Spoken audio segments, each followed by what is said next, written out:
your blood. Should put you to the door, you can but walk the 2 days back again and risp at the manse door.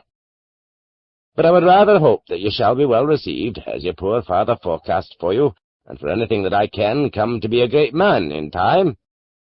And here, Davy laddie, he resumed, it lies near upon my conscience to improve this parting and set you on the right guard against the dangers of the world. Here he cast about for a comfortable seat, lighted on a big boulder under a birch by the track-side, sat down upon it with a very long, serious upper lip, and the sun now shining in upon us between 2 peaks, put his pocket-handkerchief over his cocked hat to shelter him. There, then, with uplifted forefinger, he first put me on my guard against a considerable number of heresies, to which I had no temptation, and urged upon me to be instant in my prayers and reading of the Bible. That done, he drew a picture of the great house that I was bound to, and how I should conduct myself with its inhabitants. Be supple, Davy, in things immaterial, said he.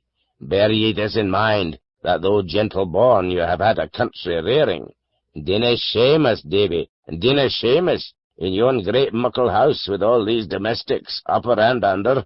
Show yourself as nice, as circumspect, as quick at the conception, and as slow of speech as any. As for the laird, remember he's the laird. I say no more. Honour to whom honour.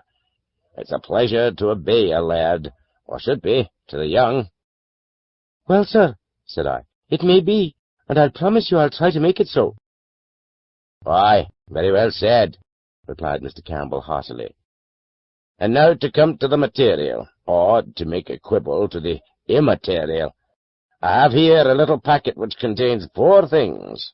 He tugged it as he spoke, and with some great difficulty from the shirt pocket of his coat.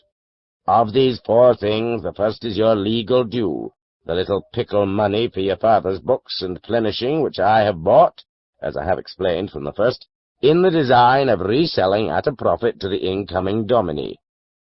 The other 3 are gifties that Mrs. Campbell and myself would be blithe of your acceptance. The first, which is round, will likely please you best at the first off go. But, oh, Davy laddie, it's but a drop of water in the sea. It'll help you but a step, and vanish like the morning. The second, which is flat and square and written upon, will stand by you through life like a good staff for the road, and a good pillow to your head in sickness. And as for the last, which is cubical, that'll see you, it's my prayerful wish, into a better land.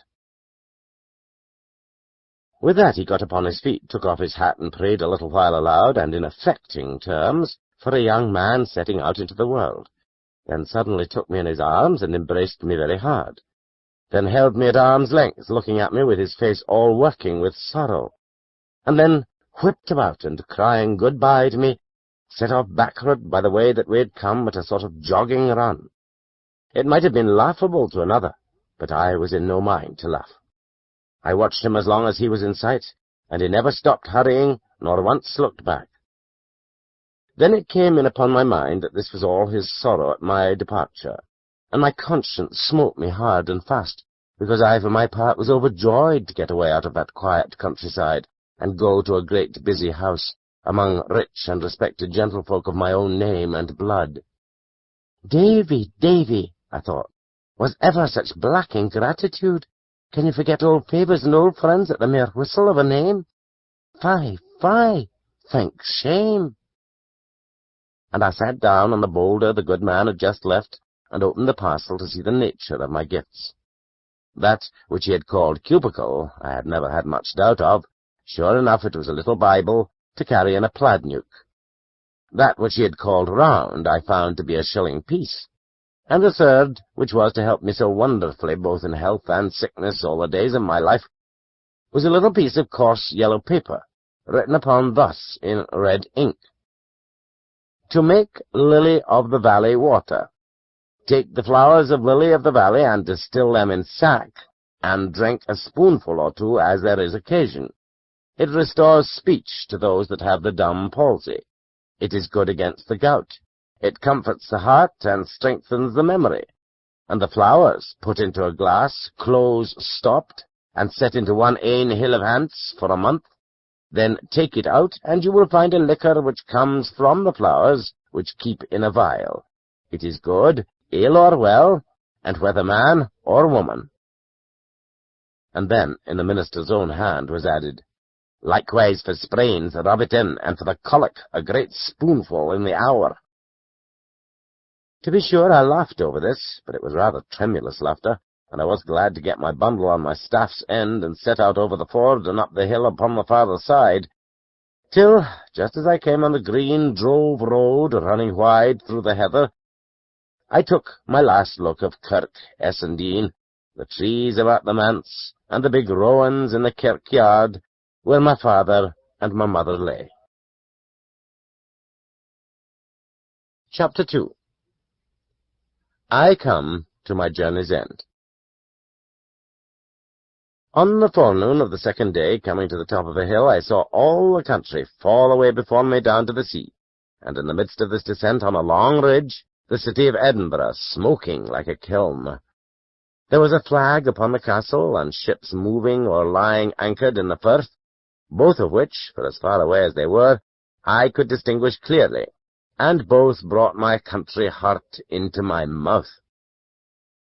Presently after, I came by a house where a shepherd lived, and got a rough direction for the neighbourhood of Cramond, and so from one to another worked my way to the westward of the capital by Collinton, till I came out upon the Glasgow road, and there, to my great pleasure and wonder, I beheld a regiment marching to the fifes, every foot in time, an old red-faced general on a grey horse at the one end, and at the other the company of grenadiers with their pope's hats. The pride of life seemed to mount into my brain at the sight of the red coats and the hearing of that merry music. A little farther on, and I was told I was in Cramond parish, and began to substitute in my inquiries the name of the House of Shaws. It was a word that seemed to surprise those of whom I sought my way. At first I thought the plainness of my appearance in my country habit, and that all dusty from the road, consorted ill with the greatness of the place to which I was bound. But after 2 or maybe 3 had given me the same look and the same answer, I began to take it in my head there was something strange about the Shaws itself. The better to set this fear at rest, I changed the form of my inquiries, and spying an honest fellow coming along a lane on the shaft of his cart, I asked him if he had ever heard tell of a house they called the House of Shaws. He stopped his cart and looked at me, like the others. "Aye," said he. "What for?" "It's a great house?" I asked. "Doubtless," says he. "The house is a big, muckle house." "Aye," said I, "for the folk that are in it?" "Folk!" cried he. "Are ye daft? There's nae folk there, to call folk." "What?" says I. "Not Mr. Ebenezer?" "Oh, aye," says the man. "There's the laird, to be sure, if it's him you're wanting. What like be your business, manny?" "I was led to think that I would get a situation," I said, looking as modest as I could. "What?" cries the carter in so sharp a note that his very horse started, and then, "Well, manny," he added, "it's nane of my affairs, but you seem a decent-spoken lad, and if you'll take a word from me, you'll keep clear of the Shaws." The next person I came across was a dapper little man in a beautiful white wig, whom I saw to be a barber on his rounds, and knowing well that barbers were great gossips, I asked him plainly what sort of a man was Mr. Balfour of the Shaws. "Hoot, hoot, hoot," said the barber. "Nae kind of a man, nae kind of a man at all," and began to ask me very shrewdly what my business was. But I was more than a match for him at that, and he went on to his next customer no wiser than he came. I cannot well describe the blow this dealt to my illusions. The more indistinct the accusations were, the less I liked them, for they left a wider field to fancy. What kind of a great house was this that all the parish should start and stare to be asked the way to it? Or what sort of a gentleman that his ill fame should be thus current on the wayside? If an hour's walking would have brought me back to Essendine, I had left my adventure then and there, and returned to Mr. Campbell's. But when I'd come so far away already, mere shame would not suffer me to desist.